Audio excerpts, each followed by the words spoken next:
You're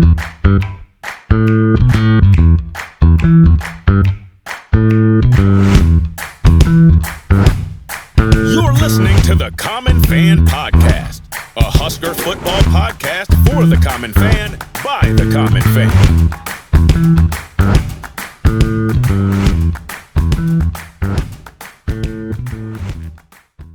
Welcome back to the Common Fan Podcast. I am TJ Burkle, as always, alongside Matty Owens Sr. and Geoff in Lincoln. Hey, get to the Common Fan website, www.commonfan.co.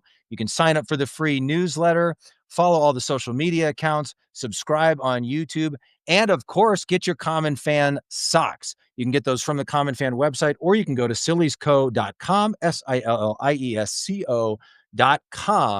Use the promo code GBR for life. That's GBR number 4 LIFE, and get all the socks on the Sillies Co site. They've got Common Fan socks. They've got all kinds of other colorful, fun socks as well. Check it out at silliesco.com. This is episode 2 of TO, a series focused on the coaching career of the great Tom Osborne. In episode 1, we talked to Henry Cordes and Brandon Vogel about Coach Osborne's time as an assistant to Bob Devaney in the 1960s. We discussed his early days straddling graduate school and coaching football, his fateful promotion to offensive coordinator in 1968, and the famous conversation on the bus ride back from Manhattan, Kansas, when Devaney first raised the idea of Osborne succeeding him as head coach. For today's episode, The Head Man, we'll focus on T.O.'s early days as the head coach in Lincoln, starting from when he took over in 1973 through the remainder of the 1970s. We're thrilled to be joined today by some very distinguished guests. Tom Ruud played at Nebraska from 1971 to 1974. He was the co-Big 8 Athlete of the Year in 1974 and was also first-team All-Big 8 that year when he led the team in tackles and was subsequently drafted in the first round of the NFL draft by the Buffalo Bills. He is a 1997 inductee to the Nebraska Football Hall of Fame. Mike Babcock has covered Nebraska football for decades for the Lincoln Journal-Star and Huskers Illustrated, among others. He is also the author of numerous books about Nebraska football, including Tom Osborne on leadership. Special guest Brandon Vogel is joining us once again as well. Brandon runs the Counter-Read newsletter, some of the best Husker content out there. Check out counterread.com for all his great work. Gentlemen, it's great to have you joining the Common Fans today. Thanks for having us. Mr. Ruud, I've got to say to you, it feels so for the Common Fan viewers and listeners who don't know, Matt, Jeff, and I all grew up in Lincoln, all the same high school graduating class as Barrett, your son. And so we play against him over the years, usually losing to whatever team he was on, I feel like. But it feels a little bit odd to call you Tom. It feels like we should be calling you Mr. Ruud. But for the purposes of I hope it's okay if we call you Tom. Works very good. So, yeah. Okay. Side note, just curious if you ever found like Barrett pacing around the house, really nervous about an upcoming game against Pius or anything like that. Just curious if he was, Yeah, I don't recall him being too nervous with Pius games at all. He hid that pretty good. So. Well, yeah, he was probably thinking it. That's probably it. All right, well, let's jump right in. And Tom, I'd like to start with you. So you graduated from high school in Minnesota. You come to Nebraska. You're a freshman in 1971 as Devaney is winning his second consecutive national title. Back in those days, freshmen couldn't play on the varsity. But then in 1972, your first year on the varsity, the Huskers still go 9-2-1. That included a 17-14 loss to then number 4 Oklahoma. But overall, Nebraska finishes second in the Big 8. They finish in the top 10 nationally. You dismantled Notre Dame in the Orange Bowl, and Johnny Rodgers wins the Heisman. So I would imagine the vibes around the program are still pretty good. And then Devaney announces he's retiring, and Tom Osborne is taking over as the head coach. I'm just kind of curious for you and your experience. You're 2 years into the program. It's kind of at the top of the college football mountaintop. And then suddenly the guy who you came to play for is retiring. and Tom Osborne's taking over. What was that like for you? Or was that nerve-wracking, or was it just kind of business as usual, or what was going through your head at that time? I think it was a pretty emotional time for all of us because with Coach Devaney, he was, real different personality than Tom Osborne was. And, being recruited by Devaney, we all kind of expected him to be around or whatever.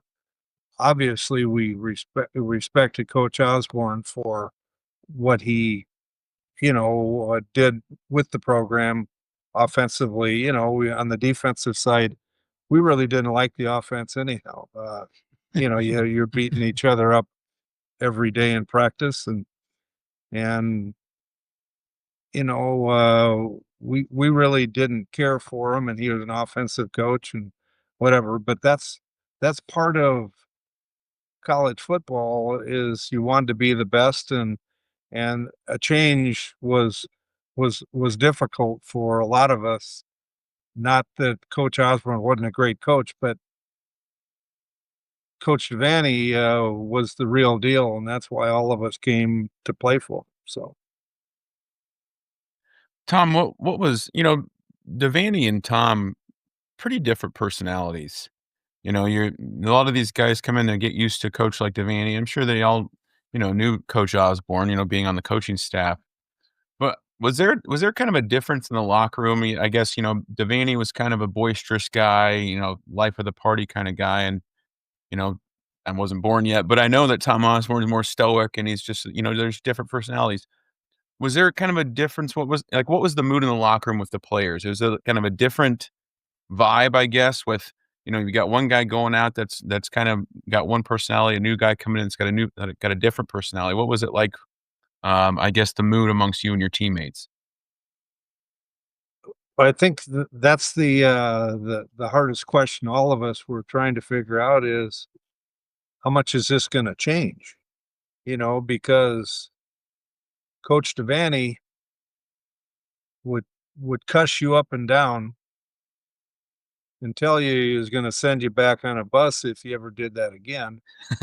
And Coach Osborne, would be Jiminy Crickets, and being cussed up and down versus Jiminy Crickets. Some of us had a little more trouble, coming to grips with how we're being coached and managed, but there was still respect. Coach Osborne showed that he, was trying to do the best for us, and we didn't want to lose a game. We came here to not lose games, and we never got that done in my years.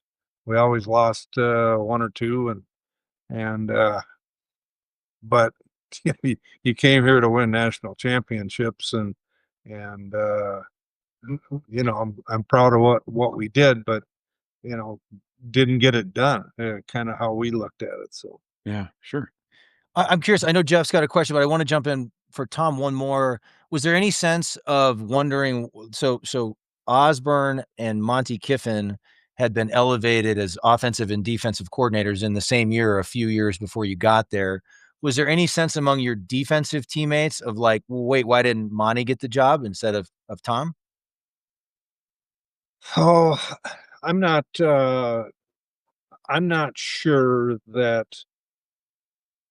we really questioned that too much. Obviously, you know, Monty was on the side of the ball that we were on, and that's the coach that was running our defense.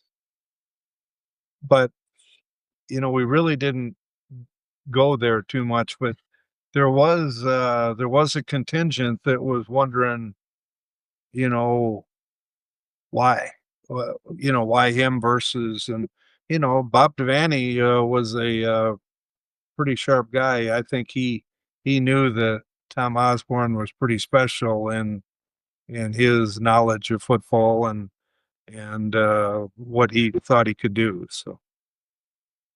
Love it. Mike, Brandon, I want to get you folks involved as well. I'm kind of curious. We've gone through it a lot now, obviously, as Husker football fans with constant coaching changes. I'm kind of curious about what the expectations were for T.O. when he took over. We're all common fans, especially you two, since you've joined us multiple times now on the show. And we know how Husker fans can get once we've tasted that championship, and once we've been to the top of that mountain, right? We want more. It's an addiction. Every time we hire a new coach, it's always give it a couple of years and we're going to be right back to where we were and we're going to have a well-oiled machine. Never seems to turn out that way. So I guess I'm curious, for back then, coming from off of Devaney and the success that he had, what were the expectations for Tom Osborne? Were they thinking that he's just going to pick up where Devaney left off and keep rolling? Or were there some worries that maybe this wasn't going to work or not stay on track? Mike, you want to go first? I'd rather Brandon go first, and then that I can agree with him. And I think that the expectations were there because of the the two national championships that Bob had won in 70 to 71. One of the reasons he stayed in 72 at one point, he was considering retiring after 71, and in fact, Tom had even brought in Jerry Moore from SMU as a receivers coach, and then had to tell him, well, it's going to be delayed a year before we start. And Hayden Fry was the head coach at SMU, and he let Jerry Moore come back for another season. But I think the expectations were still there.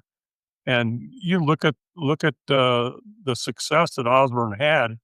People didn't see it that way because it didn't end up in national championships. Right. But, a couple of those seasons, Nebraska got ranked as high as number 2.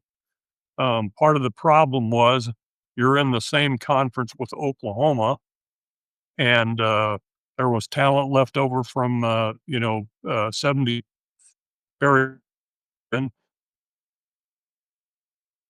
So I had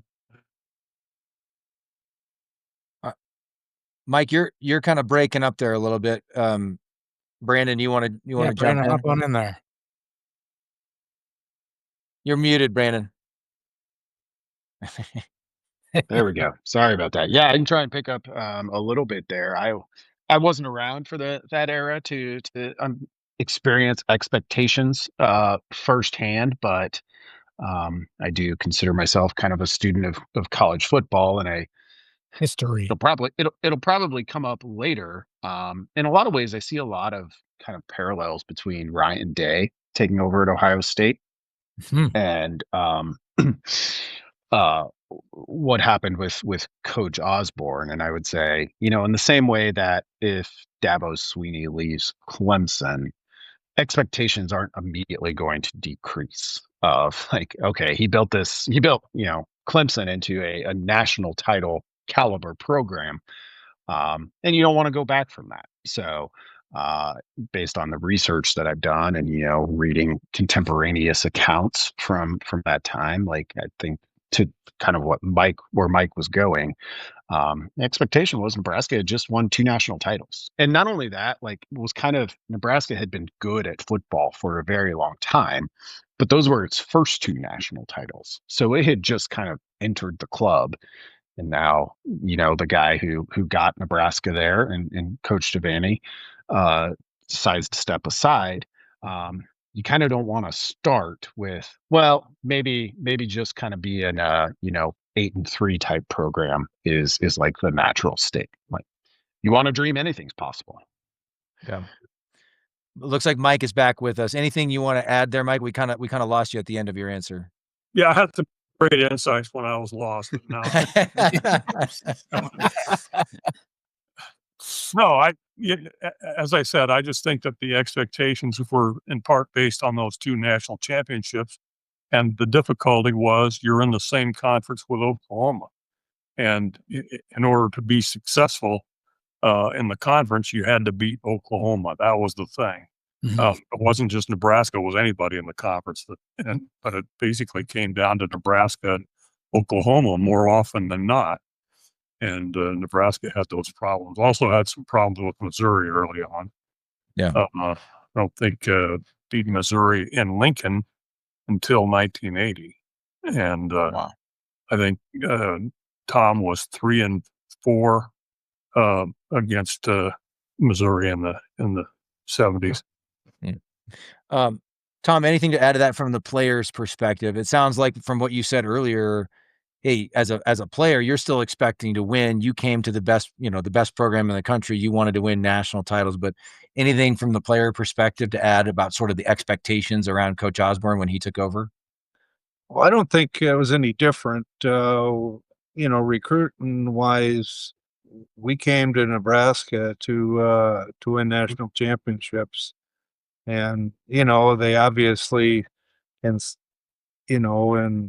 when I was in high school, they were coming off a national championship, and it was thought of that you were expected to bring more of them back, and and I still believe that we had enough talent at times to do it, but putting it together, offense and defense, was difficult, and I'm still disappointed that we didn't, do better than we did. Losing 2 or 3 games, that's too many if you were coming to Nebraska to win national championship. Yeah. Yep. Okay, so Osborne takes over in 1973, and the next several years, I'll just tick through it really quickly. 73, they go 9-2-1, lose to Oklahoma 27-0, and then beat Texas in the Cotton. 1974, the Huskers go 9-3, lose to Oklahoma 28-14, beat Florida in the Sugar Bowl. 1975, Nebraska goes 10-2, lose to Oklahoma 35-10, then went to the Fiesta Bowl, played Arizona State, but lost in the Fiesta Bowl. Interesting, going into that Oklahoma game in 75, they were ranked number 2 in the country. 76, they go 9-3-1, lose to Oklahoma in a heartbreaker. They lose 2017, beat Texas Tech in the Blue Bonnet Bowl. 1977, they go 9-3, lose to Oklahoma 38-7, and beat North Carolina in the Liberty Bowl. So Osborne's first 5 years, he goes 46-13-2. Of course, back in those days, there was no overtime, so there were ties occasionally.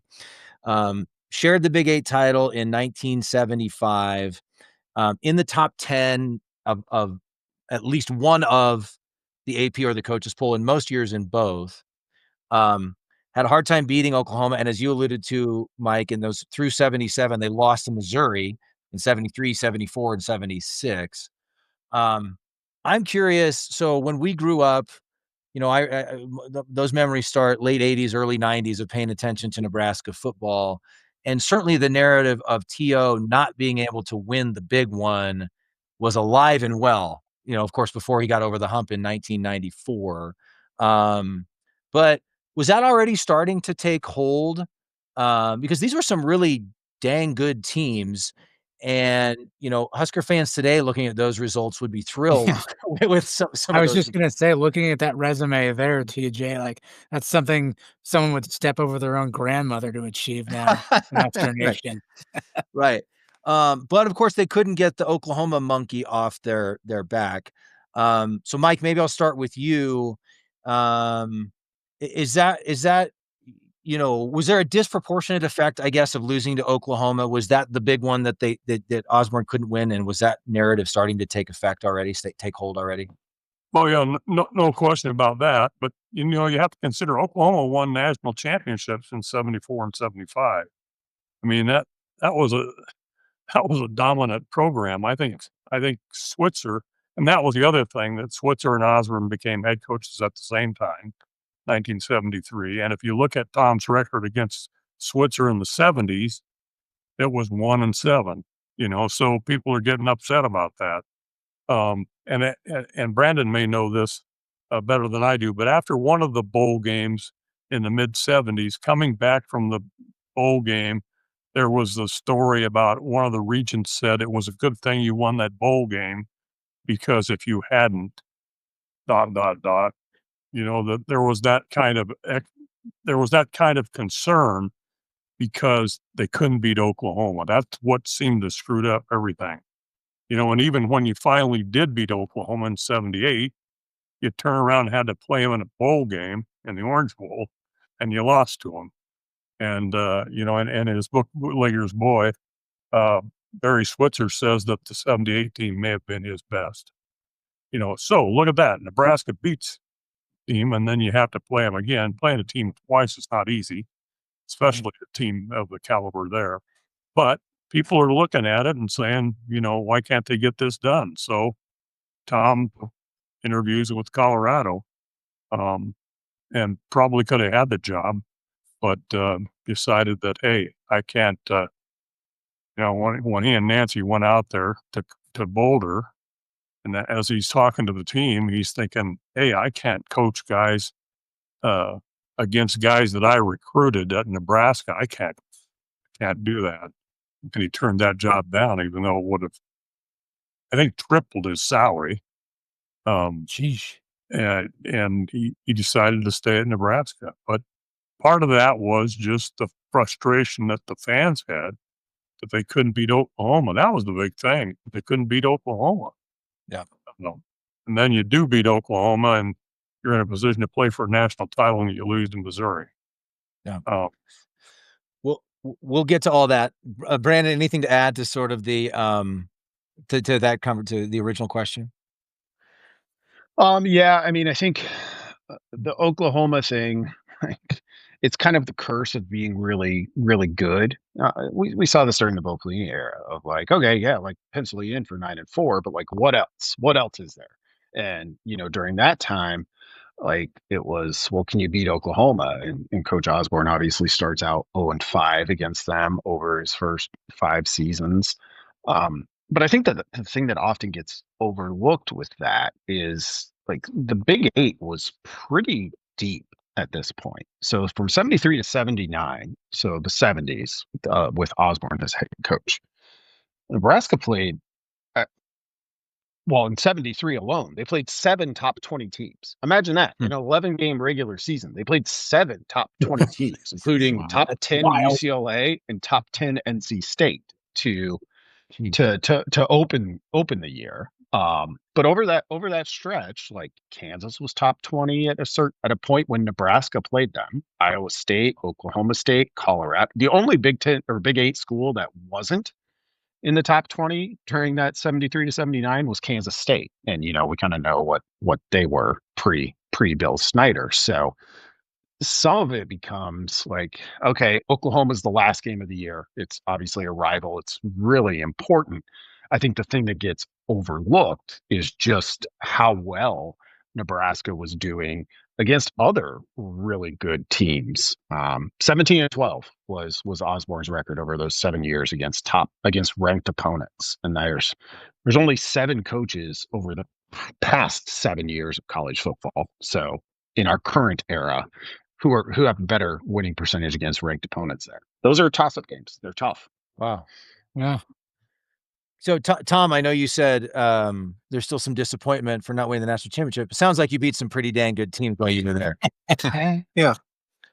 But, it kind of like you talked about, there was a lot of really good teams and we expected to beat them. Bob Devaney, his whole deal, and Ozzie took it over is,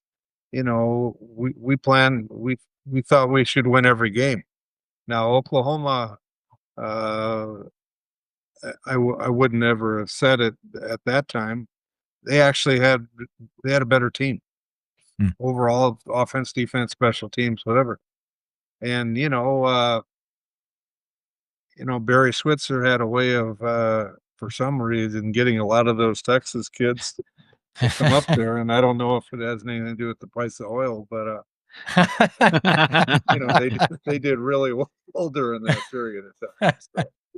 There was probably some not going to make any accusations here, any unfounded No. accusations, but you know that Barry kind of liked to be a little flashy with the mink coats and everything, and who knows how he could have got some of those players back. I think Barry's basically said over the years, some of the rules he sort of were more suggestions for him.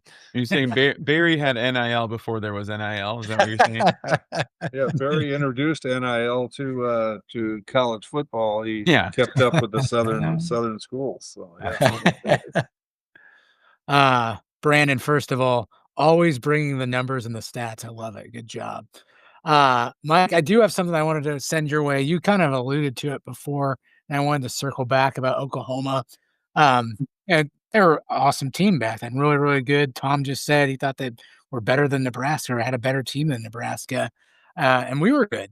So I guess with Osborne losing to Oklahoma, he says in his book that he didn't really panic or get uptight about the whole situation as people might have thought. And of course, he's probably going to say that. But the belief of many is that he became obsessed, for lack of a better word, with beating Oklahoma. And it drove him to be better and better. So, Mike, I guess I was just curious, what are your thoughts on that? Is that something he was obsessing over and just, this is my goal now. I have to beat this team? Well, I think that may have been in the background, but Tom was a one game at a time type guy. I mean, he was very, I remember a story, I think it might have been a little later than the 70s, but it reflected how Tom approached things. I was working at the Journal-Star, and you could just walk down 10th Street to the stadium, and you crossed, you crossed 10th Street, and then you crossed Q Street, and then you walked on down. And I was going one day to practice, and pre-practice, before practice, and Nebraska was playing somebody that week that they were going to end up hammering, and so I'm standing on the corner, and the light is starting to change, and so instead of going across, I go diagonal through the intersection because Tom is waiting for the light to change, and he yells at me, "Hey, Mike, you want to ride?" And I didn't want him to, be stuck with cars coming. So I went across the intersection, and just as I got in front of the car, I slid on rocks, and I fell down in front of his car. It happened in an instant, and I wanted to get up and say, "That's okay, coach, I'll walk." But, obviously I couldn't stay. So I get in and I just stare straight ahead, and he doesn't say anything until we get ready to turn into the parking lot in the South Stadium. And he says, "Mike, I don't think the team is taking Iowa State seriously this week. Do you?" And that's all he said. And when he pulled in, I got out and ran in the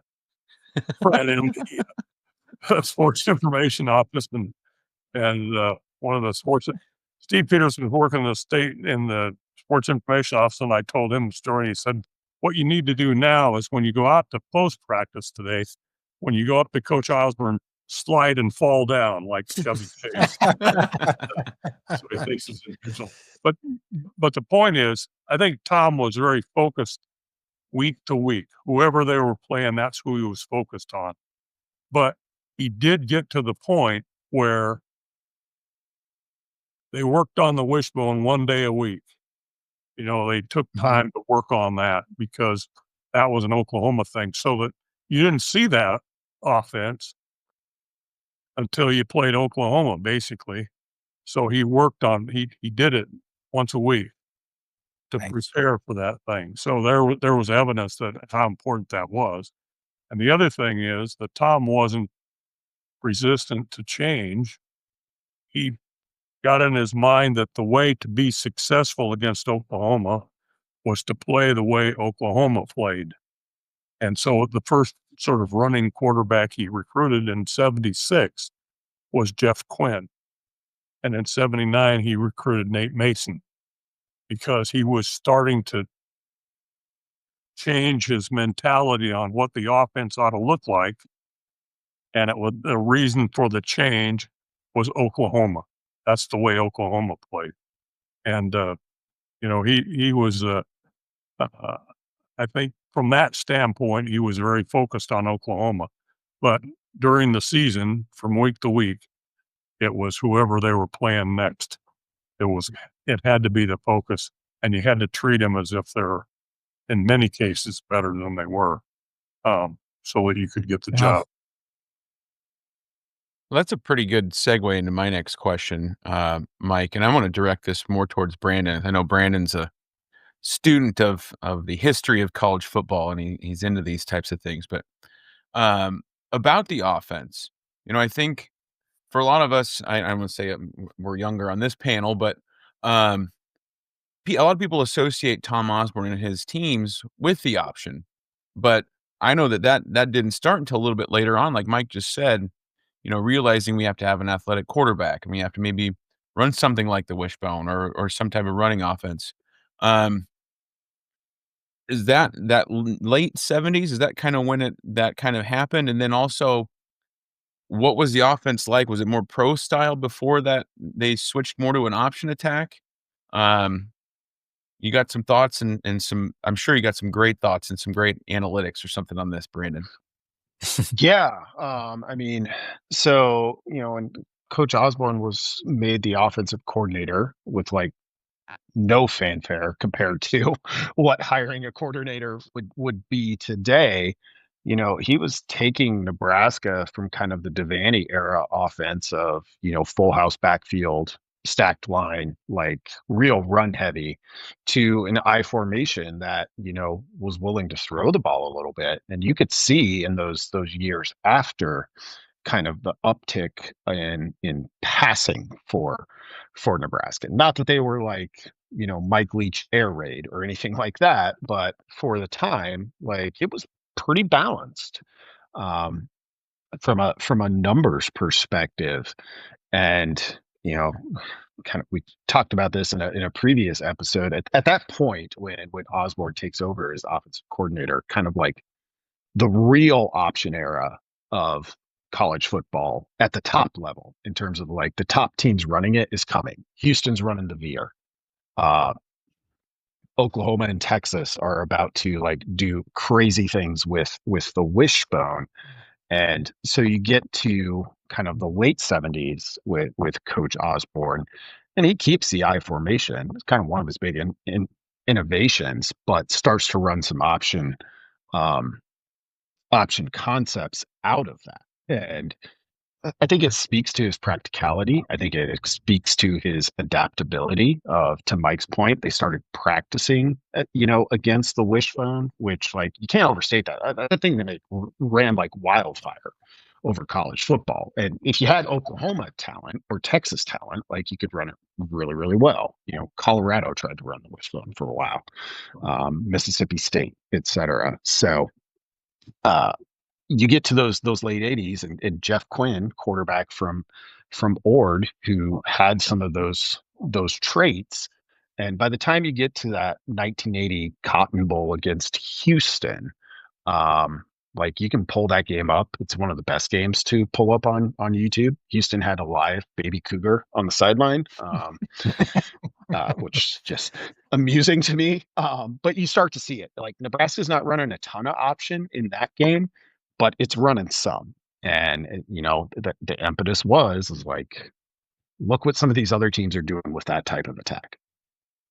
Tom, I saw you reacting there at the original question, and you practiced against the offense in 73 and 74, and then, of course, your brother played on those late 70s teams. Anything to add to that, or any thoughts on what you saw of the offense evolving over that time? Yeah, the interesting thing with Nebraska's offense, and you hit it on it, that Coach Osborne went from a run heavy to the I formation, and he did run a spread formation, so he had the passing game to go along with it. And again, he was way ahead of his time in making it difficult for a defense to plan against what he was going to do. And that kind of signaled how far advanced he was in offensive play calling, and that he was ahead of the game, and that the hardest thing for a defense to do is not know if you're going to run or pass because what you line up and what you can do. And Ozzie was really good at game planning, and he did a really, really good job of that. Awesome. Okay, so 1978, Mike hinted at some of these things. 1978 proves to be a pivotal year. The Huskers lose to Alabama to open the year, and then they run off 9 straight wins, including finally beating Oklahoma. We'll come back to that. The very next week, they lose to unranked Missouri at home, 35-31. They're still Big 8 champs, and in the locker room after the Missouri game, they get their invitation to play in the Orange Bowl. Their opponent is none other than the Oklahoma Sooners, as Mike mentioned, who Osborne had just beat for his first time as head coach. And of course, the Huskers would go on to lose that Orange Bowl 31-24. I want to, there's a lot to unpack here. And I want to focus first on the big win over Oklahoma and finally getting the Oklahoma monkey off the back. But before I do that, I want to read this blurb from Coach Osborne's book, More Than Winning, when he talks about finding out that they had to play Oklahoma a second time in a matter of weeks. What a blow. Losing to Missouri and learning that we would have to play Oklahoma twice within a period of 7 weeks, particularly after finally having beaten them for the first time in 7 years, put me as low as I've ever been in coaching. Then a little later, he goes on to say, there were 2 times in those first 6 years when I wanted to chuck it all. The first was in 1976 when we let Oklahoma off the hook in the final moments of the game with 2 long passing plays, lost 20-17. This was the second time. So clearly that was clearly a blow to have to play to find out they had to play Oklahoma a second time after finally beating them, finally getting the monkey off their back. So I just wanted to share that up front. We'll come back to that. First, that game against Oklahoma when they finally win. Early in the fourth quarter, the Huskers kick a field goal to take a 17-14 lead. On the ensuing kickoff, your brother, John Ruud, forces a fumble. The Huskers recover, and yet the officials give Oklahoma the ball. Now, of course, this is before the days of replay, and you couldn't overturn a call. Obviously, an early indication that the college football industrial complex has been out to get Nebraska for a long time. We all know that. Tom or Mike, do you guys remember this moment? Did it feel like the Huskers would be snake bit again, or did it start to get that sinking feeling of oh my gosh, here we go again when Oklahoma got the ball back and then they started to drive down the field? Mike, you go ahead. I'll finish up with a story about my brother's head after that. Love it. Yes. Yeah, Kelly Phelps didn't get up from that very well, to say the least. I think there was probably a little bit of that, when you're watching that because of what's happened to that point. You haven't beaten Oklahoma, and here's this Oklahoma team that's number 1 at that point. Sure, give them another opportunity, even though they fumbled 9 times in that game, and you recovered 6. And fortunately, the 6th recovery was, they were going down. They were going to score. And, you get that 6th fumble and you recover it with not much time left. And I still got a picture on the wall here of everybody celebrating after recovering that fumble. But, going back to the Phelps hit, yeah, you think, well, here we go, doggone, Sooners are going to figure something out. We didn't have Sooner magic yet. We didn't have that term, but it was an element there. People had that sense, and nobody just had thrown the term out yet. Yeah. Tom, go ahead. Well, I'm watching the game. I'm in Cincinnati playing for the Bengals and watching the game by myself, in my my living room, and I know my brother's on the on the special team. So I'm watching us kick off, and all of a sudden I see the missile hit the kid from Oklahoma, and the ball went, and I said, I thought my brother probably killed himself the way he hit the kid or whatever, and he's chasing the ball, and I said, oh, he's okay then, and I said to him, I go, well, I said, what'd the ref say? And I said, and he said, hey, I thought you killed the kid. I blew the whistle. The kid was dead. So that's what the ref told him on the field. Wow. Oh, that's pretty good. That's Brandon, anything to add to that one, or anything relating to that game? No, not specifically. One not all that amusing anecdote, but that 79 Orange Bowl that followed against Oklahoma was technically my first Nebraska game. I was in utero, but my parents did make that trip to Miami, so I was there, kind of. there you go. Yeah, that's incredibly interesting. Tom, TJ mentioned it before. He said college football industrial complex. Just for your reference here, and we have a theory out there that there's almost like a new world order, a shadow band against the Nebraska Cornhuskers that they're always trying to keep us down and not let us win again. So when TJ mentioned that, that's what he's referring to, which kind of brings me to almost, I don't want to say a question, but a thought here. I mean, break this down here. You think about it. You finally beat Oklahoma, right?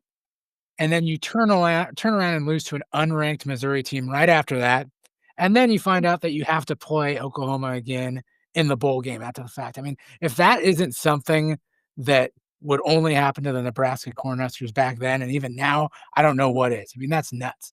So I guess really, mentality-wise, like what happened there with that Missouri game? Is that like a hangover from your big victory after the fact, or just how does that really work? I can't wrap my head around how you can go off of one of your biggest games ever to turn it around and having one of the biggest upsets after that. I mean, Tom, if you want to jump in on that, or if Mike or Brandon, any one of you want to give your thoughts. I think there was a little bit of a letdown from the Oklahoma game, but it started out, Rick Burns went 89 yards for touchdown on the first play from scrimmage. It's like, well, here it goes. This is going to be a blowout. But James Wilder and Phil Bradley had other ideas about how that was going to come out. And that was a good Missouri team. It wasn't ranked, but Wilder and Bradley were a tough combination, and Wilder ran wild that day. But again, you thought the way it started, you thought, wow, the Huskers were ready for this one. Missouri better look out. And, as I said earlier, I don't think Nebraska beat Missouri at home in the 70s. It was just, there was another frustration for you. And that's crazy to hear too, because I remember there was a stretch of like 20 some years in a row where Nebraska didn't lose to Missouri. So it must have started soon after that. Yeah. It did. It got to the point where a lot of those games were lopsided Nebraska victories, but early on it was a problem. And I think it was it 77? Nebraska opened with a loss against Washington State. Warren Powers was the coach there. And then in 78, Warren Powers was the coach at Missouri. And so there was some frustration there as well, because Warren Powers had been on the Husker staff, had actually been on Osborne's staff, and fans were not happy about that whole situation either. Even though Powers my uncle was the equipment manager at Nebraska for through 77, I think, from 68 to 77 or somewhere in there, 65.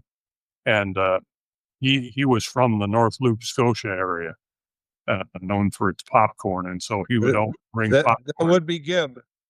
Yeah, and he'd bring popcorn down for Warren Powers. When Powers came in, there was a coach because they had a connection even when after that. But yeah, I think that was very frustrating. Obviously, that loss, but I think that there was some letdown emotionally after that tremendous win against Oklahoma. Yeah. It finally got the job done, and then here comes a team that you haven't had a lot of success against early on, and you come away 35-31 loser, I think. Yeah. So what was the perception of coach at that time then? Because it was kind of the, couldn't beat Oklahoma, couldn't win the big one kind of thing going. And then he does win the big one and beats Oklahoma and then turns around and loses to Mizzou and plays OU again and loses. What was the perception of him amongst the fans and all that with, he won the big one, but then they turned around and lost a couple. So what are people thinking at that time? Is that kind of lead us into when he's exploring leaving and going to CU? I think that's an element of it, obviously, because of the timing of the situation. I think that, he wanted to look for something else, maybe less there'd be less pressure at Colorado, for example, than there was at Nebraska. And you looked into it, and like I said, he got to the point where he and Nancy went out.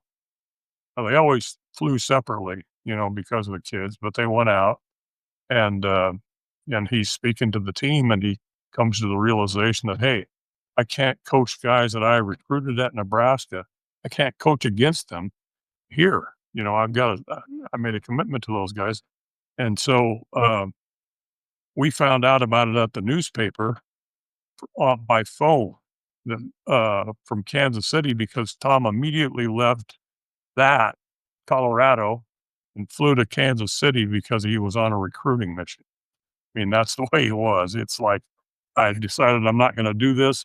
I got to get to recruiting, and off he went. So that's how we found out by phone that he had decided to stay at Nebraska. And there was a significant difference in what he would have gotten paid at Colorado had he decided to do that. And ironically, who did Colorado hire? But Chuck Fairbanks. So, Well, and it's interesting. So he says in his book, More Than Winning, in the 24 years at this time, he wrote this book and, before he was done coaching. So at the time he wrote the book, it said in the 24 years I've been at the University of Nebraska, the only time I seriously contemplated leaving was after the 1978 season. And he outlined his reasons for staying, which was mainly the players. I think Nebraska's facilities were better. And he also talks about kind of a renewed appreciation for the fan base. I think they had been looking at it as a little bit of a burden, the high expectations. They felt like they had been pretty good. Maybe the fans were unappreciative. And I think once he went to Colorado, he realized, hey, we've got like a unified fan base here. There's no pro team competing for our support. Like, I think he realized, hey, we've got a pretty good thing going at Nebraska, and decided to stay there. But I'll just put this to the group. I'd love all three, Mike, Tom, and Brandon. I'd love to get your perspective on this. But needless to say, Tom Osborne leaving Lincoln for Boulder after 1978 would have drastically altered the history of Nebraska football, Big 8 football, and likely the national college football scene. I don't know. And anybody want to react to that? yes. Yes, I think it would happen. I think it would have been a significant thing. I don't know. It would have been significant, and I'm not saying that, okay, and then all of a sudden Colorado charges to the front, and there you go. But I just felt like Osborne was in a good position here at Nebraska because he established the walk-on program. That was really important to what he did. He had the strength and conditioning program, which was state of the art and kind of ahead of its time. And academically, he had Ursula Laws. He emphasized that as well. And I think that, I don't know that you could have transferred all that to to Colorado with the additional thing of what you just pointed out. You had the sellout streak at Memorial Stadium. The passion of the fans could put pressure on him on the one hand, but on the other hand, it's a positive because look at the energy at the stadium when you're playing there. So I thought it would have changed college football from the standpoint of I don't know where Nebraska would have been, and I don't think that Colorado would have suddenly leaped to the top of the bunch, but there would have been less pressure on him there. I think he realized that. Tom, would that have been painful for you after beating up on Colorado during your time at Nebraska, then seeing him pacing the sideline in Boulder? No, I can't even imagine it. I don't think that Tom would have done very good in Boulder. Just not that he couldn't coach, but everything else about it was not what he would like to be around. It's a different environment up there, and the Boulder is a beautiful place, and I was recruited there, and I had a beautiful gal that introduced me to when I was out there, and I just said I don't want to come here because I wouldn't be able to concentrate on getting an education and playing ball. There was a lot of stuff to do out there that wasn't football related. The co-eds in Boulder couldn't pull you there, huh, Tom? No, they couldn't. They actually was smart enough to say, "Hey, I better stay away from here." So Good man. We're glad you did. Yeah, Glad glad you you did. got your priorities straight. More Grateful Dead records in your collection. There you go, Mike. Was alive and well going at that time. Yeah, I'm shocked to hear that Tom Osborne wouldn't be into the hippies and beatniks on Pearl Street. I don't think he'd do very well. Water and oil. Yeah. Brandon, anything to add to that? No, not really. I mean, it's kind of hard to fathom like what that would have done to the sport broadly. I mean, the earlier quote that you read, TJ, of Coach Osborne talking about just like how difficult hearing that, oh, you got Oklahoma again in this bowl game, like it kind of took me aback, because we think of Tom Osborne of like very measured, very kind of like middle of the road, like don't tip your hand. And here he is in his own book. Like it really, I think, underscores just like how difficult the Oklahoma thing was. And I think, at least taking a look at the Colorado job is probably maybe the utmost reflection of that. Yeah, TJ, just to jump in real quick, I'll tell you what, it would have completely drastically changed the landscape of college football.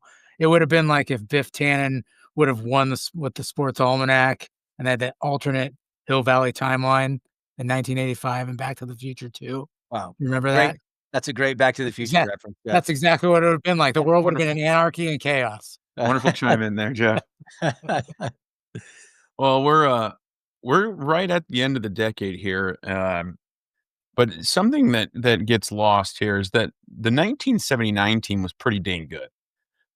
So right after Coach is kind of thinking about maybe I want to do something different. They start off 10-0 in 79, including a win over Penn State. They end up losing to Oklahoma 17-14, so another close one against the Sooners. And then they lost the Cotton Bowl game against Houston that Brandon mentioned earlier with the baby cougar on the sideline. But that team in 79 finished number 9 in the AP poll, number 7 in the coaches poll. I mean, this sounds like a dream to those of us Husker fans that, have gone through the last 10 years or so. But after those highs and lows of 78 and T.O. flirting with leaving, not much of a drop off for the Big Red. Any three of you, Tom, Mike, or Brandon, want to chime in and give thoughts on that 79 season? I think that the 79 season sort of reflected where Nebraska was headed in terms of its offense. And, I think that the emergence in the 80s, they finally beat Oklahoma, 3 straight years with the scoring explosion team. But it reflected that change in the offense as reflected in the recruiting. Nate Mason in 79, then Turner Gill gets recruited. And Turner Gill, I think, was reflected the turning point. He could have been a drop back passer. He could have been an option quarterback. He was that athletic and that talented. And I think that that's where the change started to come, where you started to see the change in Tom's approach offensively. And, then you had Steve Taylor was a quarterback in that. Jerry Godowski had he redshirted 1 year, which he didn't want to do, he would have had 2 great seasons. He had 1 really remarkable season. And that's where the offense started to change. And I think 79 was probably a reflection of that, because you did get some energy, and you did beat Oklahoma in consecutive seasons, and so I think that was important. But it's interesting. You lose to Oklahoma 17-14, then you lose to Houston 17-14, and into the 80s you go.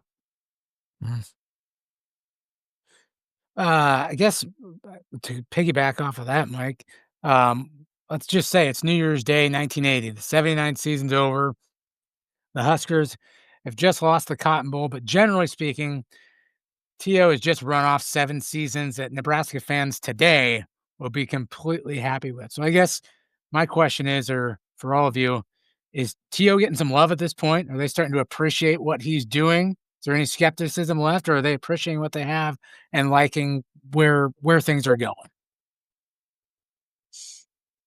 Well, there was a period of time in there, and I don't know if that's the one or not, but I think that there was some association, with Tom never quite getting enough there for a number of years, and we look at it today, this winning, 8, 9, 10 games, and was it good enough, and then getting into the 90s where Tom dominated and whatever, and and looking at today with what's going on, it's kind of ridiculous how anybody could question anything that was going on with Tom Osborne. But the Nebraska fans were spoiled in that, hey, we didn't win a national championship, or, we didn't win 10 or 11 games, whatever. So, I mean, the fans were a little spoiled during that time period, and there was a little reflection on that with the fan base. Yeah, the national titles that Bob won really influenced the attitude of the fans. I think Bob was 5-6 against Oklahoma. I mean, he didn't have a winning record against Sooners either, but he got the national championships. Right. That's the thing that sort of sealed it for him. And so what are your expectations now at that time? Because Tom his teams always won at least 9 games and played in a bowl game. I mean, but they hadn't won national championships, and people, because of those 2 national championships, what was in Husker fans' heads, Sure. Why don't we do this? Why are we not winning these championships? Yeah, it's great. Brandon, anything to add to that? Yeah, no, it kind of just takes me back to, I mentioned it earlier, but like Ryan Day, and like where were things at with Ryan Day when Michigan beat Ohio State again this year? New playoff format means Ohio State can still get in, and they go on a run, and they look like the best team in the country over the final 3 games of their season. But even without that, like Ryan Day is winning 85% of his games. He followed up somebody who won the national title at Ohio State, which is really, really hard to do. It's what Tom Osborne was trying to do at Nebraska. And like, it's just kind of human behavior, no matter if you're a fan of a team that's like naturally 6-6 or a team that's naturally 9-3, to be like, well, can we do better than that? Like, it's just, it's how it goes. And it's a tough profession for that reason. One interesting note from the book, again, Jeff, sort of it's actually after he interviewed at Colorado in '78. Osborne says the whole exercise proved to have some unexpected results. After looking at Colorado, I had a renewed appreciation for the positive features we have at the University of Nebraska. And when we appeared to be on our way to Colorado, the Nebraska fans showed a little greater appreciation for the accomplishments of our coaching staff and expressed the desire to see us stay. It was a turning point. End of quote.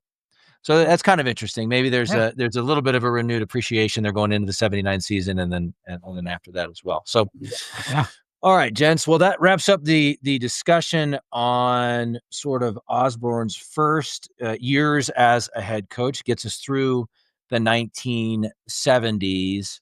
I want to give Tom the last word, but Mike or Brandon, any final thoughts, any big picture takeaways, anything else you want to add or thoughts on this whole discussion? What Tom's about to say.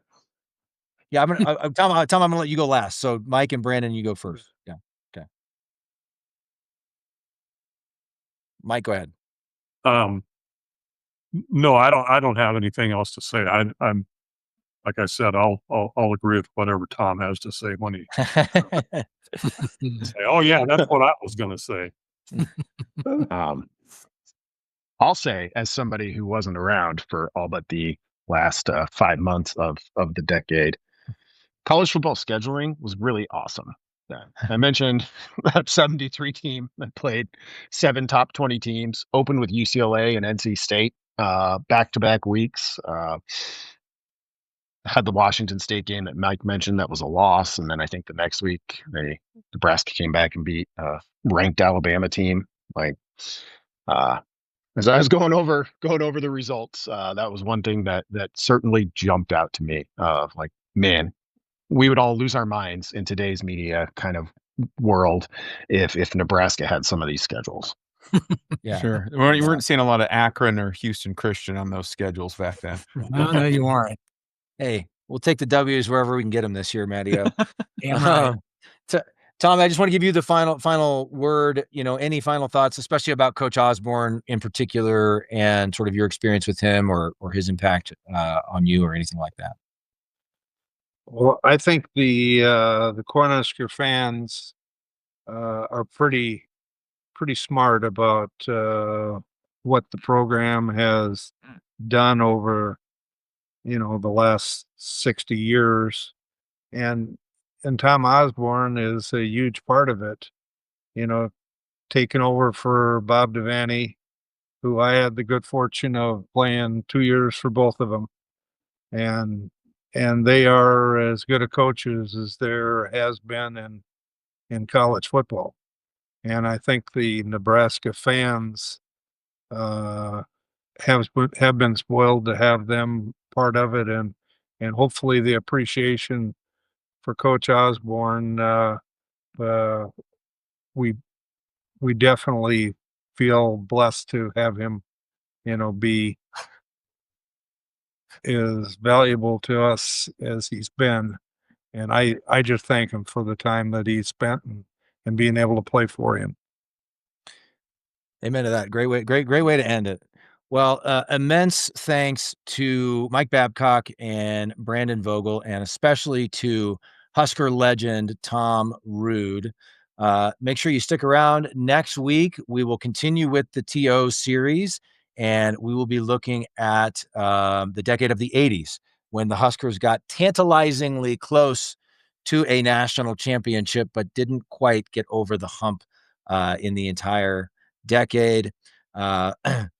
We will be back at you soon with that episode. Thanks again to our guests today.